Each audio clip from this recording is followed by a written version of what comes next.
I'm a 27-year-old guy, and a few months ago, I achieved something I'd been working toward for years. I bought my dream car. It wasn't some super expensive sports car or anything, but it was brand new, and it was mine. I'd been saving every spare penny while juggling 2 jobs and skipping vacations just to make it happen. The moment I drove it off the lot, it felt like all that hard work had finally paid off. Now, my cousin Eric, who's 24, has always been a wild card. He's one of those people everyone in the family excuses with phrases like, "That's just Eric." He's the guy who turns up late, borrows things without asking, and thinks every situation is an opportunity to pull a prank. I always kept my distance from him because I knew he didn't take much seriously, but I never thought he'd cross the line as badly as he did. This all started during a family reunion at my parents' place. They host a big gathering every summer, and this year was no exception. Everyone showed up, including Eric. I decided to bring my new car along to show it to my family. I parked it in the driveway, making sure it was out of the way, but still close enough that I could keep an eye on it. As soon as Eric saw the car, he made a beeline for it. He walked around it, whistling and cracking jokes about how I must have finally hit the jackpot. I could already see where this was going when he said, "Let me take it for a spin.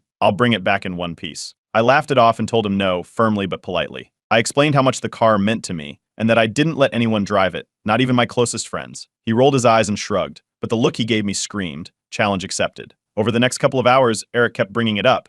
He joked about how I was too protective and being no fun. At one point, some of the older relatives joined in, saying I should lighten up and let Eric drive it. I stood my ground, though, repeating that the car was off limits. I wasn't going to budge on this, no matter how much teasing I got. Later that evening, we all sat down for dinner. The conversation was lively, and I let my guard down for a bit. My keys were in my jacket pocket, which I'd left hanging by the door. I didn't think much of it until Eric disappeared for a while. When dessert was being served, I noticed the faint sound of an engine revving outside. My stomach dropped. I jumped up and ran to the window just in time to see my car peeling out of the driveway with Eric behind the wheel.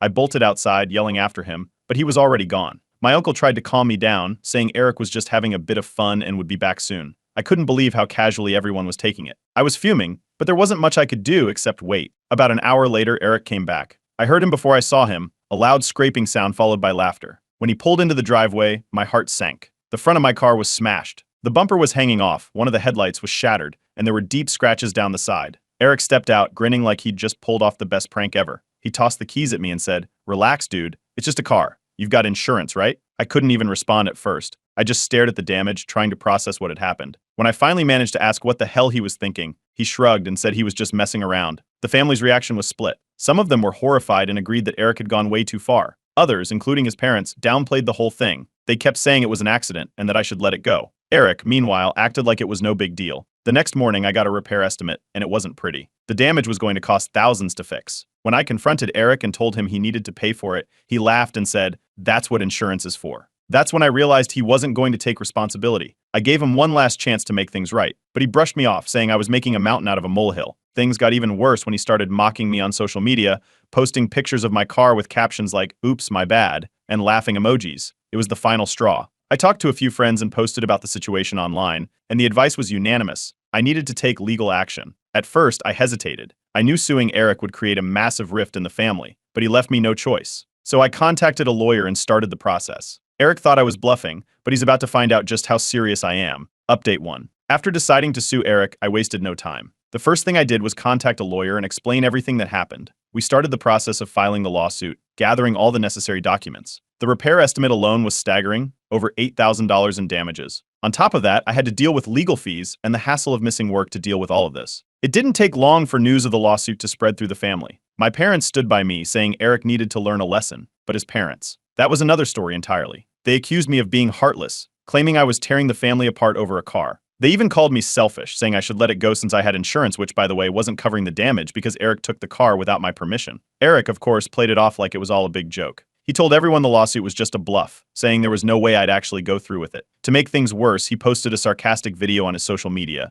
mocking the situation. He filmed himself walking up to a toy car, pretending to crash it into a wall, and laughing hysterically. The caption? "Oops, guess I'm getting sued now. LOL. Some of our mutual friends thought it was funny, but others messaged me, saying Eric was out of line. Still, the whole thing left me even more determined to see this through. Meanwhile, the mechanic's final repair estimate came in, and it was worse than I thought. The crash had done significant damage to the suspension and frame, making the car unsafe to drive until it was fixed. The total? Over $12,000. That wasn't just a scratch or a dent, that was a serious financial hit. Balancing all of this with my job wasn't easy. I was burning through my savings and working overtime just to keep up with the legal fees. At one point, Eric's lawyer reached out with an offer. Eric was willing to pay $1,000 to settle the case if I agreed to drop the lawsuit. I didn't even have to think about it. I rejected it immediately. That amount wouldn't even cover a fraction of the repairs, let alone the other expenses. The family drama escalated when some extended relatives decided to step in and mediate. They organized a meeting at my aunt's house, and everyone involved was invited. I wasn't sure what to expect, but I went anyway,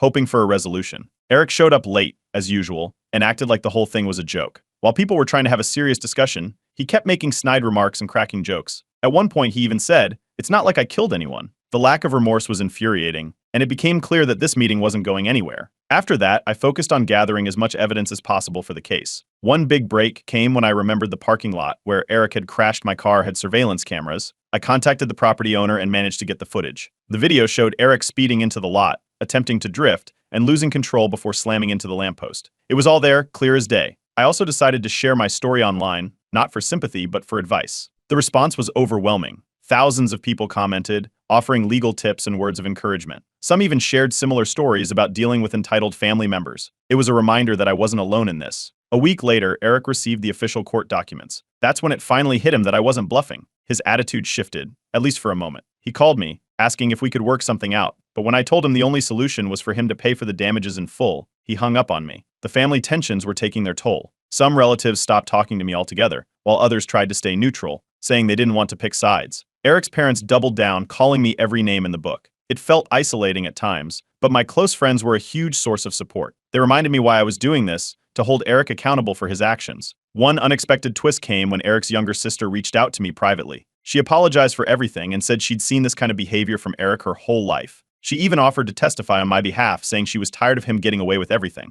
When Eric found out about this, he blew up, accusing her of betrayal. His reaction only made things worse, showing just how immature he really was. As the court date approached, my lawyer and I finalized our case. We had the repair estimates, the surveillance footage, screenshots of Eric's social media posts, and now, a willing witness. Everything was ready. The countdown to court had begun, and while I was nervous, I was also determined. Eric had spent his whole life avoiding consequences, but this time, he wasn't going to get away with it. Update 2. With the court date getting closer, things started moving fast. My lawyer dove into building the case, going over every detail to make sure we were prepared. The repair estimates, surveillance footage, and Eric's own social media posts where he joked about the incident were all organized into a solid file. The video from the parking lot was the centerpiece. It showed Eric's reckless driving and the exact moment he crashed. It was undeniable proof. The cousin who had offered to testify, Eric's younger sister, came through with a detailed statement. She didn't hold back, explaining Eric's long history of careless behavior and how the family had always brushed it off. Her account painted a clear picture of someone who had never been held accountable for his actions. Meanwhile, Eric finally hired a lawyer. At first, they tried the same tactic Eric had used,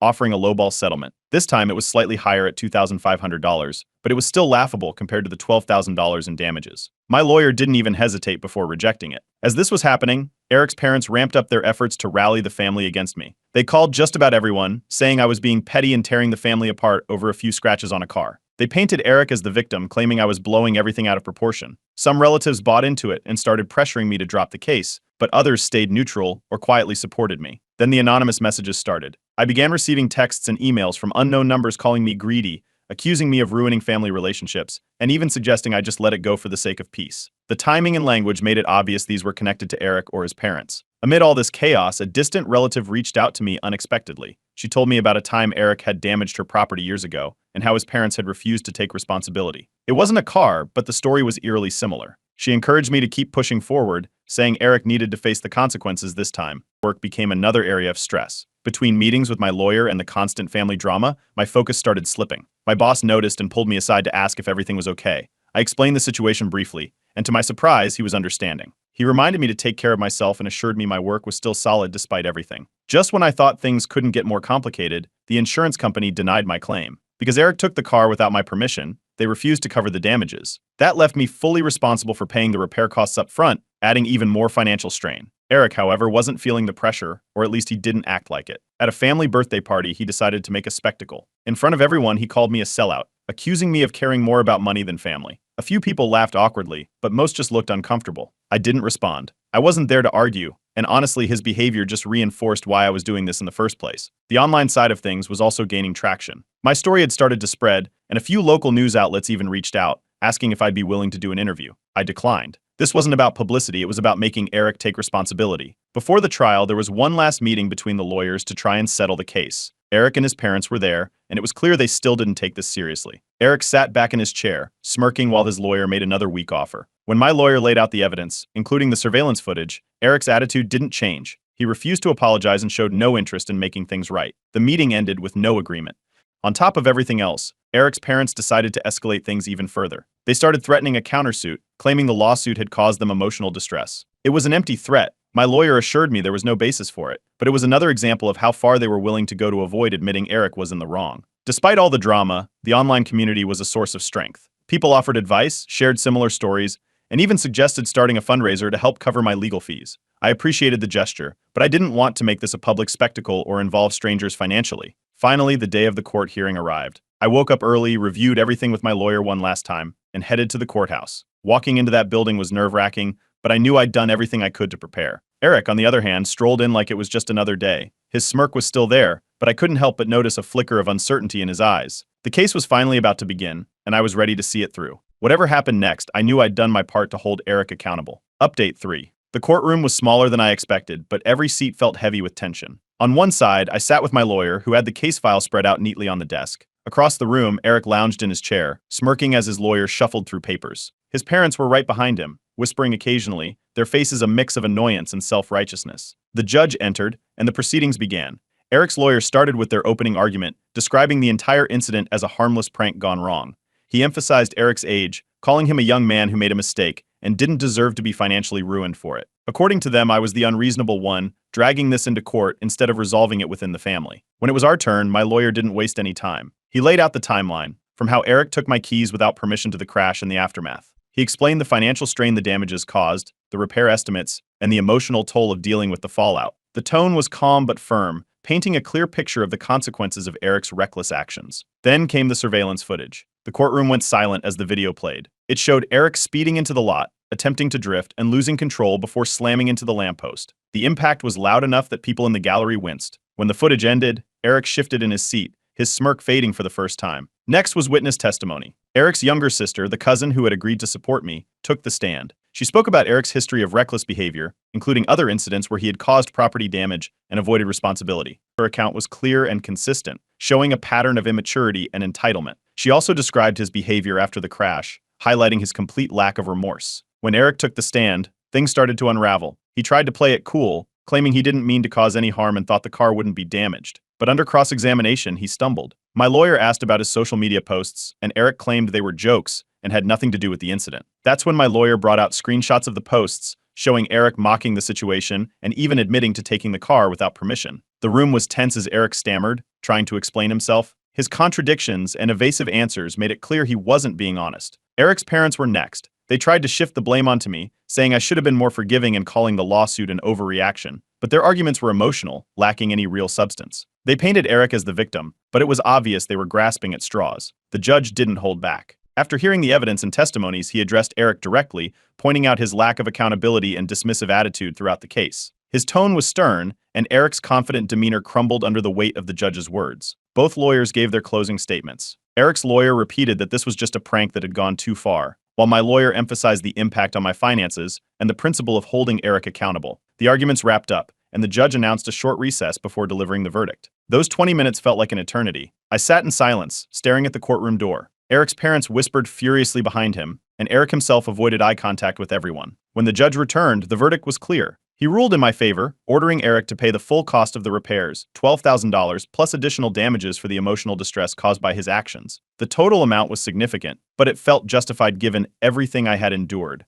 Eric didn't take it well. He stood up abruptly, muttering under his breath, and stormed out of the courtroom. The heavy wooden door slammed shut behind him, making everyone in the room flinch. His parents followed, glaring at me as they left. After the ruling, some family members who had attended quietly came over to offer their support. A few even admitted they were proud of me for standing my ground, though they kept their voices low, clearly wary of causing more drama. Others left without saying a word, their disapproval written all over their faces. I walked out of the courtroom feeling a mix of emotions. The relief of winning was there, but so was the weight of the family division this had caused. It wasn't lost on me how far this had gone, and I knew repairing those relationships would take time, if it even happened at all. The next steps were clear. I needed to get the car repaired and start rebuilding financially. But for now, I had done what I set out to do. Eric had finally faced the consequences of his actions, and while the fallout was messy, it felt like a step toward accountability. As I drove away from the courthouse, I couldn't help but reflect on everything that had led to this moment. The road ahead wasn't going to be easy, but at least I was finally moving forward. Update 4. Winning the case didn't mean it was over. Eric was ordered to pay, but predictably he didn't follow through. Weeks passed with no sign of the payment. My lawyer explained the next step: garnishing his wages. It was a tedious process, requiring more paperwork and delays, but it was the only way to enforce the court's decision. In the meantime, I finally managed to get my car repaired. Seeing it restored felt like a small victory. It wasn't just about the money, it was about reclaiming something that Eric had taken away with his reckless actions. Picking up the car from the shop was a satisfying moment, though the financial dent was still noticeable, even with the court ruling. Eric, on the other hand, started facing pressure from mutual friends. A few of them called him out publicly for his behavior, saying he needed to take responsibility. This eventually led to a post on his social media. It was a half-hearted apology where he said he was sorry if anyone got upset and that he didn't mean to cause drama. It was clear he wasn't actually sorry, he was just trying to appease the growing criticism. The family division deepened. Some relatives began boycotting family events hosted by my parents, claiming the lawsuit had ruined the family. Others tried to stay neutral, avoiding conversations about it altogether. The Eric gatherings was tense, and my parents felt the strain. Still, they stood by me, even if it meant losing connections with certain family members. Surprisingly, an elder family member reached out during this time. They were someone who rarely got involved in family disputes but felt compelled to speak up. They shared some advice on navigating the drama and reminded me that standing up for what's right often comes with challenges. Their support was unexpected but appreciated. Eventually, Eric's wages were garnished, and I began receiving the payments he owed. It wasn't a lump sum, but seeing the money come through felt like progress. Slowly, I started to rebuild financially. The legal fees had left a dent in my savings, but I was determined to recover. As the fallout continued, Eric's reputation took a nosedive. His behavior during and after the lawsuit alienated him from many friends and family members. Invitations to events became scarce, and even some of his closer friends started distancing themselves. A few people outright cut ties with him, saying they couldn't support someone who refused to take responsibility for their actions. I heard through the grapevine that Eric's behavior had started affecting his job. His immaturity and lack of accountability were reportedly causing issues with his coworkers. While I didn't take any satisfaction in that, it showed how his actions were catching up to him in every aspect of his life. At a family reunion a few months later, the tension was palpable. Eric showed up but avoided me entirely. He stayed on the opposite side of the room, barely speaking to anyone outside his immediate family. His parents, however, made a point of glaring at me whenever they thought I wasn't looking. It was awkward, but I stood firm. I wasn't there to cause trouble. I was there for the rest of the family who supported me. After that event, I set some clear boundaries. I made it known that I wouldn't tolerate disrespect or enabling behavior from anyone. If they wanted to hold on to their grudges, that was their choice, but I wasn't going to let it affect me any longer. Online, the community that had supported me throughout the ordeal continued to offer encouragement. Many people emphasized the importance of self-care and moving forward positively. Their words helped me refocus on what mattered, rebuilding my life and relationships with the people who truly cared. Eric's parents, meanwhile, kept their grudge alive. They continued to blame me for the family division, but their arguments were starting to lose credibility. More and more relatives began seeing through their attempts to defend Eric, especially as his behavior remained unchanged. Despite everything, I found moments to reflect on what had happened and how far I'd come. The emotional toll of the lawsuit and the family drama was significant, but it taught me the value of standing up for myself. For years, I'd avoided conflict to keep the peace, but this experience showed me that sometimes peace isn't possible without accountability. Eric's actions became a cautionary tale within the family. While I don't think he's fully learned his lesson,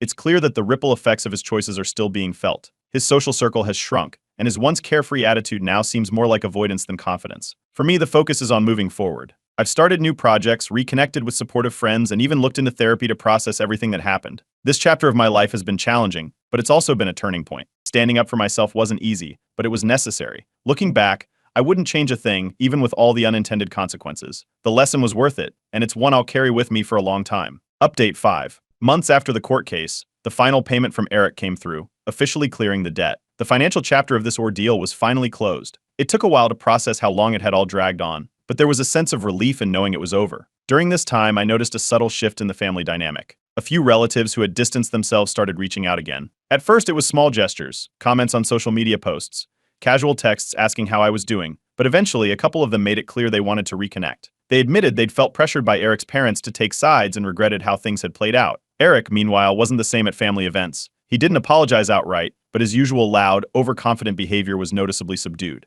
He kept to himself, avoiding confrontation and even engaging in polite conversation with other family members. It was a far cry from the person who had once laughed off the damage he caused, and while it didn't feel like full accountability, it was something. With the payments complete and some extra savings from work, I decided it was time for a fresh start. I upgraded my car, not just fixing it but trading it in for a newer model that felt like a symbol of moving forward. Driving it felt like reclaiming my hard work and reminding myself of the lessons I'd learned. The family as a whole settled into a new normal. There were clear boundaries now, ones I had set and enforced. Relatives who used to excuse bad behavior started calling it out more, probably because of everything that happened with Eric. His actions and the lawsuit became a cautionary tale, something people brought up when discussing accountability and fairness. The relationships that mattered most grew stronger. My parents remained supportive throughout, and I made an effort to deepen my bond with relatives who had stood by me. Friends who had been in my corner all along became an even bigger part of my life, reminding me that it wasn't about the family I was born into, it was about the people who showed up when it counted. Eric's parents, who had been the loudest voices against me,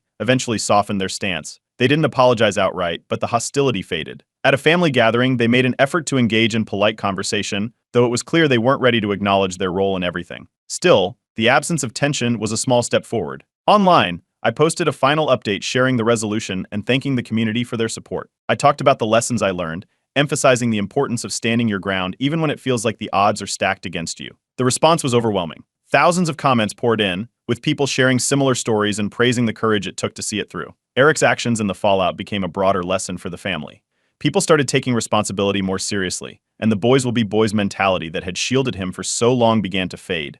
Even Eric seemed to be reflecting on his behavior, though he never said it outright. On a personal level, I knew there was more work to do. The emotional toll of the lawsuit and family drama wasn't something I could ignore, so I started therapy. It was a way to process everything and focus on moving forward without holding on to bitterness. The sessions helped me find peace and reinforce the idea that standing up for myself wasn't about revenge, it was about justice and self-respect. Months later, out of the blue, Eric reached out to me privately. It wasn't a grand gesture, just a simple message acknowledging that he had been wrong. He didn't make excuses or try to justify his actions, which was a step in the right direction. While I wasn't ready to fully repair our relationship, I accepted his words for what they were, a sign that he might finally be growing up. The experience even gave me a chance to mentor a younger cousin who was starting to show some of the same reckless tendencies as Eric. We had a conversation about responsibility and consequences, and I used the story as an example of why it's important to think about how your actions affect others. It felt good to turn something difficult into a lesson that might help someone else. As I drove my new car down the familiar streets of my neighborhood, I couldn't help but reflect on how far I'd come. The journey had been messy, painful, and at times isolating, but it had also taught me more about myself than I ever expected. This chapter of my life is finally closed,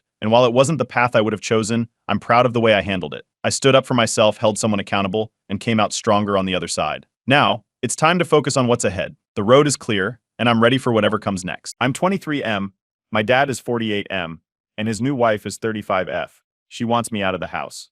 My mom passed away 5 years ago, and it was just me and my dad for a long time. We weren't perfect, but we had a good relationship. I was in college at the time, and even though it was hard, we got through it together. Then, about a year ago, he got married to Jennifer. I never really warmed up to her. It's not that I expected my dad to be alone forever, but something about her just felt off. She was always polite enough, but it was like she was playing a role, like everything was carefully calculated. The kind of person who smiles a little too much and says all the right things, but something about it just doesn't feel real. I'm in grad school now, and living at home to save money. I also work part-time, so I help with bills and groceries. It's temporary, but it makes sense right now. Jennifer, however, seems to think I should be long gone. She never outright says it, but the hints are always there. Things like, it must be so nice for you to have this safety net, but at some point every bird has to leave the nest. Or the casual, when you get your own place, you'll understand how important personal space is. She never says I need to move out, but the message is clear. At first, I ignored it, but then, small things started happening. My food in the fridge would mysteriously disappear. My laundry, which I left in the dryer, would be dumped on my bed, while hers and my dad's were neatly folded. Once, I found my shoes missing from the hallway shoe rack, shoved into the back of the closet. Nothing big, just small annoying things. Then came the family dinner. My dad had invited some relatives over, and Jennifer, of course, played the perfect hostess. Everything was going fine until someone asked about my future plans. Before I could answer, Jennifer jumped in with, "Well, he's an adult now. At some point, grown children need to know their place. This house belongs to his father and me now." The table got quiet. I looked at my dad expecting him to say something, but he just gave that tired let's not make a scene look. I smiled and asked Jennifer, "Oh, and what exactly is my place, since I pay bills here and have lived here longer than you?" She did that thing where she pretends to laugh like I was joking, but she wasn't joking. She doubled down, saying I needed to respect the lady of the house. And then she said it, "I think 6 months is a fair timeline for him to find a place of his own," as if she was setting the terms. I looked at my dad again. Nothing. Just an awkward sip of his drink. I told her flat out that I wasn't going anywhere. If my dad wanted me out, he could say it himself. She didn't like that. After that, the little things escalated. My stuff was being accidentally misplaced more often. My name was mysteriously left off a dinner reservation. When the family went out, I overheard her on the phone telling someone she was still working on making the house a home like I was some obstacle. I finally called her out one day when I found my textbooks stacked in a corner of the garage. She acted surprised, said she was just tidying up. That was it for me. I told her point blank that I knew what she was doing, and if she kept messing with my things, I'd start moving her stuff around too. She looked offended, as if I was the one being unreasonable. She ran to my dad, of course, telling him I was being hostile. He pulled the "can't you two just try to get along" to card. When I told him she was literally trying to erase my presence from the house, he sighed and said she was just trying to make things comfortable for everyone. I knew then that he wasn't going to stand up for me. Not really. I talked to my friends about it, they all agreed she was being shady. My grandparents, my mom's parents, were furious. My grandfather actually laughed and said, "She thinks she can push you out of your own home. We'll see about that." That's when I made my decision. I wasn't going to sit back and let Jennifer push me out. If she wanted a power struggle, fine, but I wasn't going to be the one backing down. The next phase of Jennifer's little campaign started with papers taped to my bedroom door. They were house rules. Not normal household stuff, this was a full-on roommate agreement like I was renting a room from her. Rules like no overnight guests without prior approval, any visitors must be cleared in advance, and personal belongings should be kept in your designated space only. I looked at the list, then at my dad, who was sitting on the couch scrolling through his phone. I held it up. He barely glanced at it before saying Jennifer was just trying to establish structure. I asked if I should make my own list of rules for her. That got his attention real quick. His face tensed. He said that wasn't necessary, and that I should try to be understanding. Jennifer stood in the kitchen, acting like she wasn't listening. I crumpled up the paper and tossed it in the trash. The next day, I invited my best friend over for a study session. Nothing crazy, just notes, coffee, and an attempt to survive grad school. Half an hour in, Jennifer appeared in the doorway, arms crossed. She demanded to know why I didn't ask before inviting someone over. I looked at my dad, who was at the dining table pretending to read something. No help there. I pointed out that this was still my home, and I didn't need permission to have a friend over. She made a big show of sighing like I was making things difficult. Then she turned to my dad and asked if he seriously thought this was okay. He hesitated, probably weighing whether it was worth the argument, then finally muttered that I should be more considerate. Jennifer acted like she won. Later, when I asked why Jennifer got to make rules for me, but I couldn't make rules for her, he sighed and said she was just trying to make the house feel like home.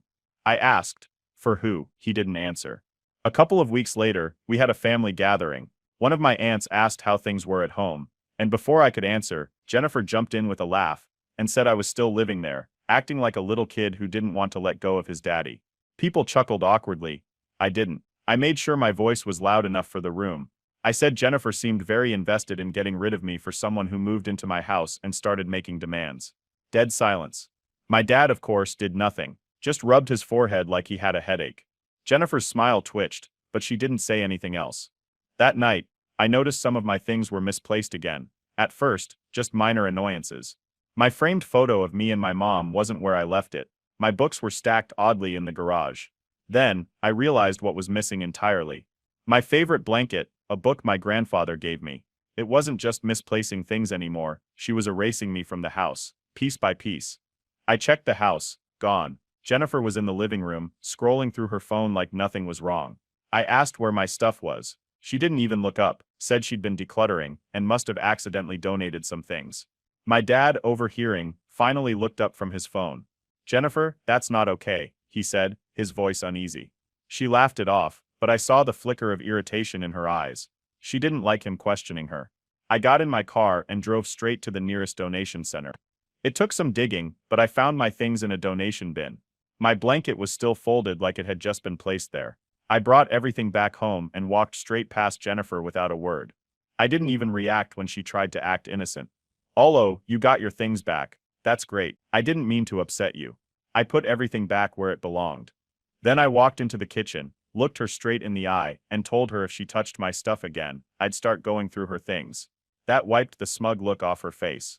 She ran to my dad again, all teary-eyed, claiming I was threatening her. He finally told her to just stop. Of course, she turned it around, saying she was the victim. That she was trying to make things work, and I was bullying her. I didn't care anymore. That was the moment I decided. She wasn't pushing me out. I was leaving on my terms. Jennifer thought she was winning. She walked around the house like she owned the place, making little comments about how nice it'll be when things are finally settled. She stopped pretending to be friendly and just acted like I was some unwanted guest overstaying my welcome. Fine, she wanted me out, she'd get her wish.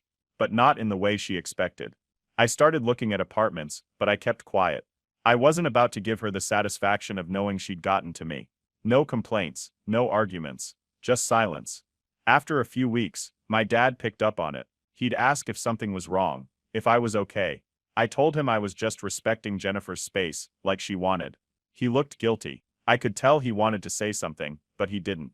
Meanwhile, Jennifer took my lack of reaction as a sign she was winning. She started redecorating, slowly pushing my presents out of the house. Framed photos of me disappeared from the shelves. My books, my small decorations, moved to the garage without a word. One day, I came home to find my desk chair replaced with a decorative plant. I just nodded and walked past her. She smirked. I didn't tell my grandparents what I was planning, but they knew something was off. One day, my grandfather pulled me aside and asked if I needed help. I told him I was looking at apartments. He nodded, pulled out his checkbook, and wrote something down. "Security deposit," he said, "and I'll co-sign if you need." I didn't argue. I just thanked him. Jennifer kept making little comments. Things like, "It's good that you're preparing for the real world. Some people need a push to grow up." I just smiled and said, "You're right. Some people do." She thought she was setting the terms. She had no idea. I found an apartment. It wasn't huge, but it was mine. Signed the lease, got my keys, and set a move-in date, all without a word to Jennifer or my dad. The perfect opportunity came when they planned a weekend trip. As soon as they left, I got to work. Everything I owned was packed up and loaded into a truck in under a day. My friend came to help, and by the next morning my room was completely empty. No trace of me left. Before I left, I sat down and wrote a note for my dad. I told him I loved him, but I wasn't going to be treated like a guest in my own home. I let him know I had a place now, and that I'd keep in touch with my grandparents. But from now on, if he wanted to talk to me, he had to reach out first. I blocked Jennifer's number before I even walked out the door. I left the note on the kitchen counter and locked the door behind me. Then I was gone. The fallout started almost immediately. By the time my dad and Jennifer got back from their trip, I was long gone. My room was empty, my things were packed, and the only thing left behind was my note. The first call came that evening. Missed. Then another. Then a text. "Why didn't you tell me? We could have talked." I ignored it. More messages followed. He wanted to meet. He wanted to understand. He said I should have come to him instead of just leaving. I finally answered. I told him I had tried to talk, over and over again. But every time he had let Jennifer steamroll the conversation. He had let her erase me from the house piece by piece. Silence. Then he said he didn't realize how bad it had gotten. I didn't respond. A few days later, a new number texted me. Jennifer. She acted like this was all just a misunderstanding. That she never wanted me to leave. That she only wanted to blend the family, and that maybe things had gotten tense, but it was never personal. She said she missed having me around. I laughed. I asked why, if she never wanted me to leave, she moved my belongings to the garage. Why she conveniently forgot to include my name in family reservations. Why she was pushing rules on me like a landlord. Why she threw out my things and pretended it was an accident. The reply was instant. I was being unfair. I was turning her into the villain. I blocked her. A week later, my dad showed up at my apartment. He stood at the door for a second, looking exhausted. He didn't try to come in, just stood there, like he wasn't sure what to say. Finally, he admitted it. Jennifer went too far. He had let her. He said he should have stepped in sooner. I just nodded. I told him I wasn't against having a relationship with him, but I wasn't going to pretend like none of this happened. If he wanted me in his life, he had to acknowledge how badly he had failed me. He nodded. For the first time, I think he actually understood. Jennifer tried one last time. She invited me to dinner. She wanted to talk things out, clear the air. I declined. She acted surprised. I didn't explain. Word got out. Relatives started hearing about what happened, and most of them took my side. Some were shocked that Jennifer had acted this way. Others weren't surprised at all. A few relatives, mostly distant ones, tried to defend her. Said I should try to be the bigger person. I ignored them. Jennifer, of course, hated that people knew. She started acting bitter, complaining to anyone who would listen. She made little comments about how I brainwashed my dad, how she was just trying to build a family and I ruined it. She said I had been waiting for an excuse to push her out. No one really bought it. I stopped paying attention. Jennifer could spin whatever story she wanted. It didn't matter. I was done. I had my own space, my own life, and I didn't have to walk on eggshells anymore. And for the first time in a long time, everything felt right. Moving out didn't stop Jennifer. Even though I was gone, my name still came up in that house. For months she kept bringing me up, complaining to my dad, acting like I was some villain who had ruined her perfect vision of her home. It didn't matter that I wasn't even there anymore. She still found ways to make it about me. And my dad, at first he let it slide, but slowly the cracks started forming. The tension between them got worse. At first it was small things, disagreements over chores, how the house was run, little arguments that ended with Jennifer huffing and my dad sighing. Then, she started getting angry over things that had nothing to do with me. She wanted control over everything. What furniture went where, who they spent time with, what my dad was allowed to do with his own money. One of my cousins, who still kept in touch with my dad, mentioned that he wasn't looking happy anymore. That every time they saw him, he looked tired, like he was walking on eggshells in his own house. The final straw wasn't one big thing, it was the buildup. My dad started noticing it in small ways. Jennifer's complaints about me didn't stop, even after I was gone. Then, she started nitpicking everything else. His spending, his friendships, even his work hours. It wasn't just about me, she had to control everything. And for the first time my dad saw it clearly. She complained to my aunts and uncles, saying I had abandoned my dad and turned people against her. She whined about how unfair it was that people took my side. She didn't realize something. The more she talked, the more people started seeing the pattern. It was never about me. She just liked to control things. And now that I was gone, she had lost her favorite target. I wasn't even keeping up with them. But one day, I got a text from my cousin. "Dude, I think your dad's thinking about leaving Jennifer." I blinked at my phone. Apparently, my dad had mentioned to a relative that he was reevaluating things. It wasn't an official decision yet, but it was clear he wasn't happy. Somehow, Jennifer found out that I knew before she did, and she lost it. I woke up to a nasty message from an unknown number. She went off about how I had ruined her marriage, about how I had poisoned my dad's mind, about how I was selfish and ungrateful. Blocked. A few weeks later, my dad reached out again. This time, it wasn't just to check in. He admitted everything, that he had been blind, that he let Jennifer go too far, that he should have protected me instead of keeping the peace. He didn't expect forgiveness. He just wanted to say it.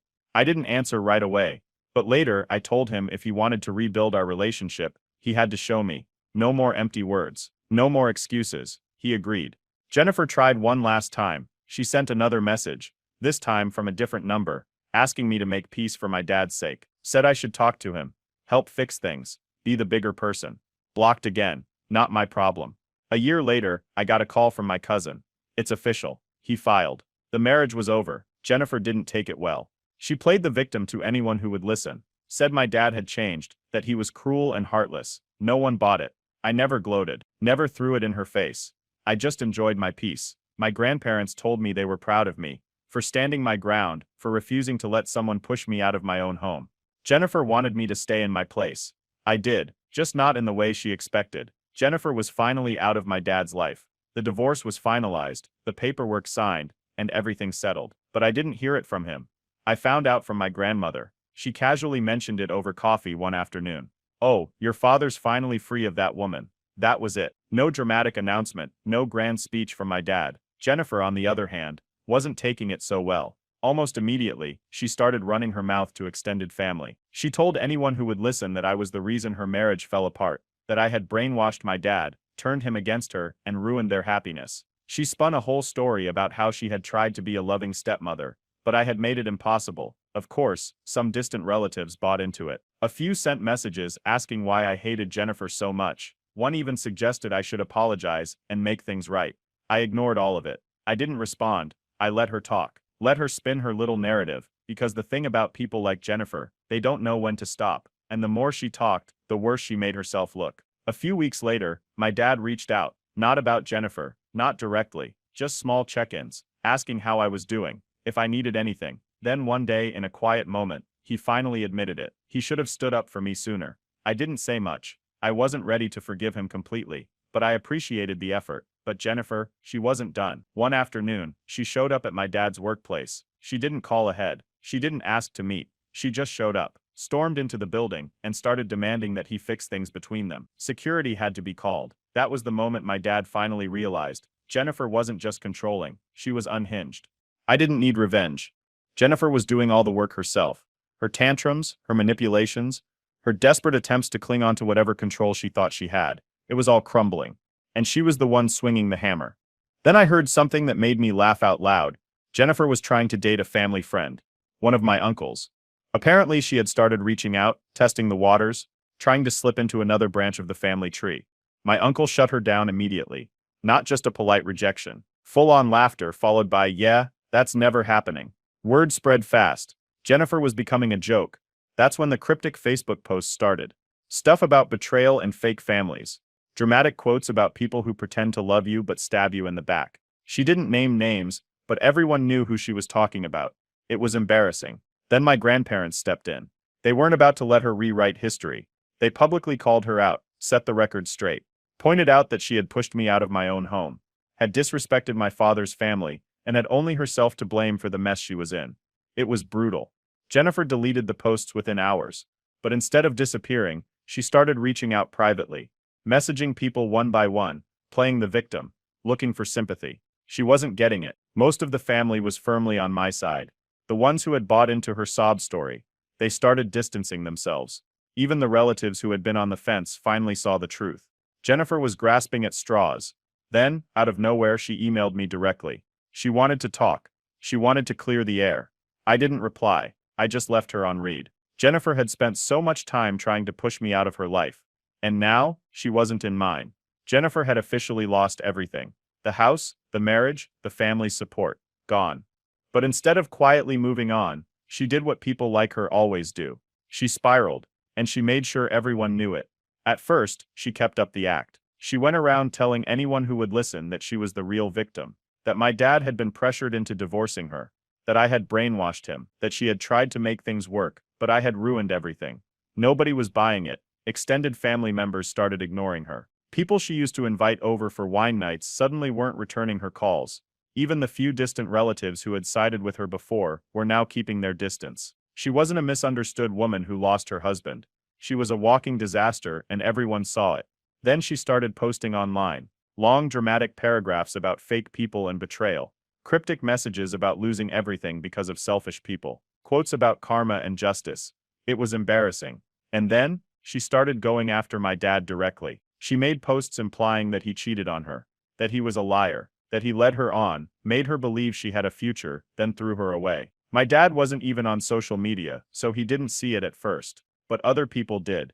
Word spread. Someone showed him screenshots. He finally called me, not to defend himself, not to ask what to do, just to say, "I can't believe I didn't see it sooner." With my dad ignoring her, Jennifer needed a new audience. And for some reason she thought my uncle, my dad's brother, was the next best option. She tried flirting with him, sending casual messages, liking his old posts, bringing up how crazy everything had been and how some people had turned against her. My uncle, who had never liked her to begin with, laughed loudly. Then he told the entire family. Now Jennifer wasn't just an ex-wife, she was a joke. The silence from my dad must have been driving her insane, because one night she tried a new angle. She called him in the middle of the night, claimed she was struggling, said she needed help. She played it up. How hard things had been, how she was barely getting by, how she just needed one conversation to make things right. For a second my dad almost fell for it, but then he stopped himself, and he hung up. He called me the next day, told me about it, and I told him exactly what was happening. She wasn't struggling, she was desperate. She didn't want help, she wanted control, and if he wasn't careful, she'd sink her claws right back in. When my dad didn't fall for it, Jennifer went for the next best thing, sympathy. She started reaching out to my younger cousins, telling them she was being treated unfairly, that my dad was cold and heartless, that I had turned him against her. They laughed. Then they told me everything. That's when the biggest lie dropped. Jennifer started telling people that I ruined her career. She claimed that because of me, she had lost job opportunities, that I had spread rumors about her, damaged her reputation, and left her with nothing. I hadn't spoken to her in months, so I looked into it. Turns out, she had quit her job when she married my dad. She thought she could live off his money forever. And now that she was on her own, she had nothing to fall back on. That was her mistake. Not mine. That was it for my dad. He finally blocked her. Phone, email, everything. No more second chances. No more pity. She was done. And then came the last message. A long, furious email, full of rage, full of accusations, full of "you destroyed my life." She blamed me for everything. For my dad leaving, for the family turning against her, for her career falling apart, for the fact that she had nothing. It ended with one final dramatic line. "I hope you're happy, you got exactly what you wanted." I replied with one sentence. "I just stayed in my place, like you told me to." Then I blocked her, for good. Jennifer finally disappeared. No more angry emails, no more cryptic Facebook posts, no more attempts to twist the narrative. After months of throwing tantrums and trying to manipulate everyone around her, she must have realized that nobody was falling for it anymore. And just like that, she was gone. With Jennifer out of the picture, my dad finally started putting in the effort to fix things. He reached out more. Not with guilt trips or excuses, just genuine conversations. He started showing up, asking how I was doing, actually listening instead of just trying to smooth things over. It wasn't instant. He knew he had messed up. He knew that rebuilding trust wasn't going to happen overnight, but for the first time in a long time, he was trying. Meanwhile, I had moved on. New apartment, new routines. No more walking on eggshells, no more passive-aggressive comments, no more feeling like an outsider in my own home. I was focused on my career, enjoying my independence, and for the first time in years, I wasn't looking over my shoulder waiting for the next problem to appear. Jennifer had once made me feel like I had no place. Now I had built one for myself. My grandparents had been in my corner from the start. They watched everything unfold, never wavering in their support. When it was all over, my grandfather just nodded and said, "Took long enough." My grandmother hugged me and told me how proud she was. "You stood your ground. You didn't let her push you around. That's what matters." The few relatives who had sided with Jennifer, they faded away. No big confrontations. No dramatic arguments. They just stopped reaching out. Which was fine. If they had believed Jennifer's version of events, they weren't people I needed in my life anyway. A few months later, I heard through the grapevine that Jennifer was struggling financially. She had quit her job when she married my dad, assuming she could live off his income forever. Now, no alimony, no financial security, and apparently no real friends left. She had burned every bridge she had. One day my dad admitted it. He had been blind. He should have seen it sooner. He should have defended me instead of trying to keep the peace. He should have realized that Jennifer wasn't just a strong personality, but a controlling, manipulative person who was trying to push me out. He said he was sorry, and I believed him. I wasn't going to pretend none of it happened.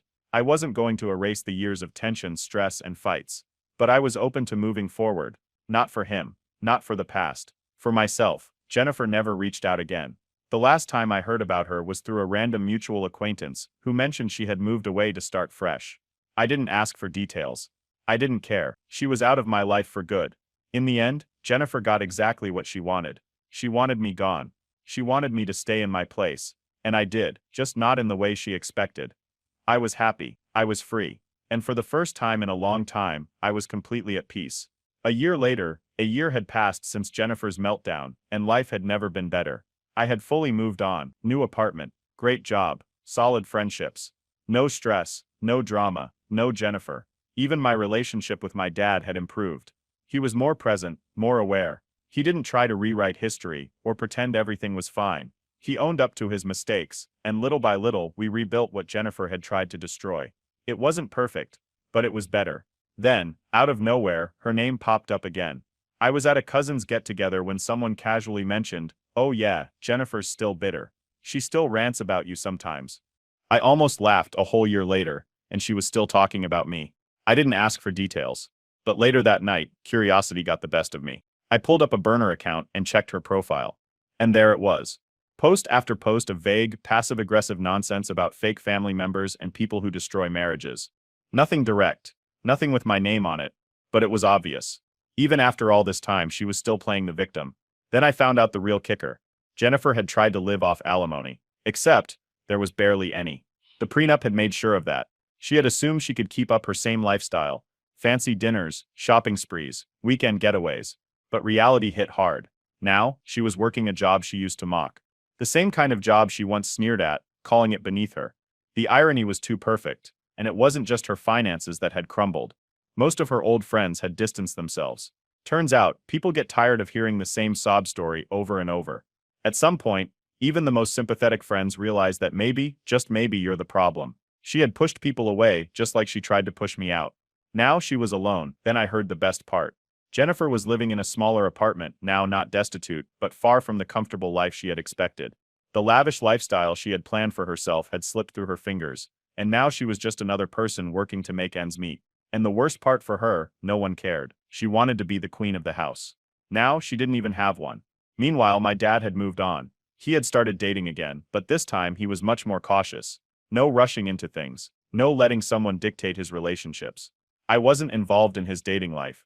I didn't need to be, but I supported him. I wanted him to be happy, just not with someone like Jennifer ever again. Then, out of nowhere, she tried one last time. A carefully worded email, not an apology exactly, but a plea wrapped in guilt tripping. I just wish things could have been different. I never wanted it to be like this. Maybe we can find a way to make things right. After all, we're family. It was classic Jennifer playing the victim, never taking responsibility. I left her on read, a fake apology tone, claiming she never meant for things to get this bad, that she just wanted peace, that she hoped one day we could move past everything. I didn't even bother replying. She didn't want peace. She wanted control, and I wasn't giving her any. A week later, she made one last bitter post. Some people will do anything to turn a father against his wife. I actually laughed. It wasn't anger anymore, just amusement. She had no one to blame but herself. A few days later, my dad saw the post and just rolled his eyes. She never learns. That was the last time we ever spoke about her. I blocked her from everything. Email, social media, every possible way she could ever reach me. Not out of anger, not out of spite, just because she didn't matter anymore. Jennifer wanted me gone. Now, I was thriving, and she was struggling, alone and miserable. I didn't need revenge. Jennifer had already destroyed herself.